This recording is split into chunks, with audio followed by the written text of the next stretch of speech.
Good morning. My name is Rushdi and I'll be talking about how media is an obstacle to today's youth. So, before diving deeper into the topic, let's see what exactly media is. Media refers to a diverse array of platforms that reach a large audience via communication. It is diverse forms such as print media, including newspapers and books, broadcast media, radio and television, and of course, the one which we always hear about, social media. Social media is considered the most effective and significant platforms of media. By definition, it is a computer based technology that facilitates the sharing of ideas, thoughts, and information through virtual networks and communities. So, before moving on, a quick question for y'all. How many of y'all have heard about Andrew Weinrich? And how many of y'all have heard about Mark Zuckerberg? Almost all of us, right? Let me tell you all that Andrew Weinrich is the founder of the very first social media website called 6 Degrees. It was founded in 1997. The online company was the first of its kind to allow users to identify relationships with people they know and then query for people they did not through established connections. 6 Degrees was pretty popular with users until 2004 when Tom Anderson created MySpace. And then Mark Zuckerberg got Facebook into our lives. It was like a revolution in the field of social media because literally everyone started using Facebook. Since then, it became an integral part of people's lives. In today's society, we use social media as a necessary daily activity. We consider scrolling through social media as an obligation. Not viewing someone's posts gives us FOMO. Just take a moment to imagine if we can live for even a day without media. I believe there's hardly anyone who can think it's possible. But there's another side to it.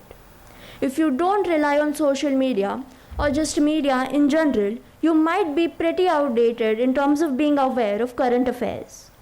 Now, even the news, which is ideally supposed to be a part of print media, printed in newspapers, which some of us might not even have seen in the past 2 years, that news is spreading via social media on apps like Daily Hunt and InShorts.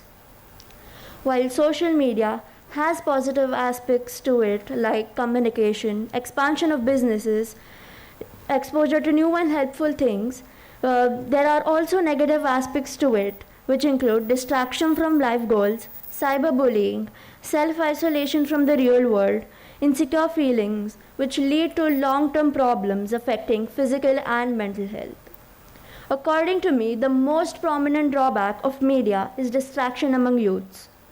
It can hinder users from successfully fulfilling certain tasks by tempting them to use social media instead.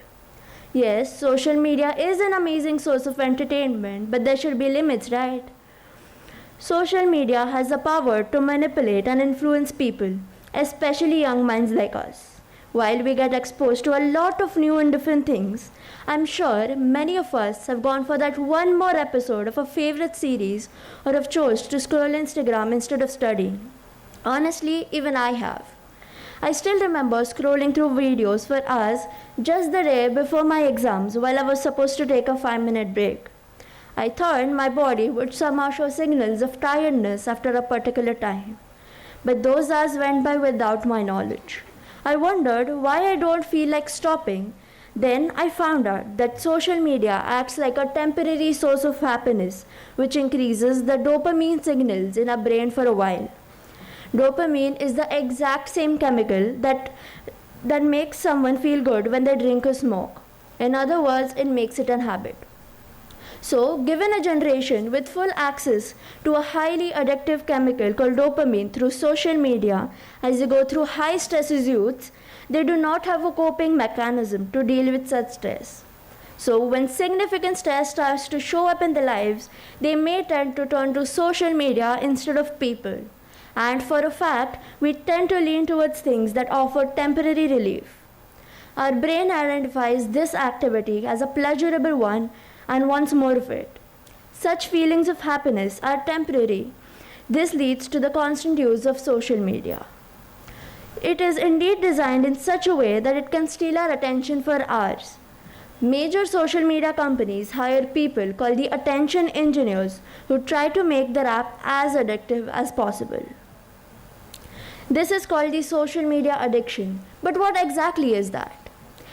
Social media addiction is a behavior that is defined by being over-concerned, driven by an uncontrollable urge to use social media and devoting so much time and effort that it impairs other aspects of life.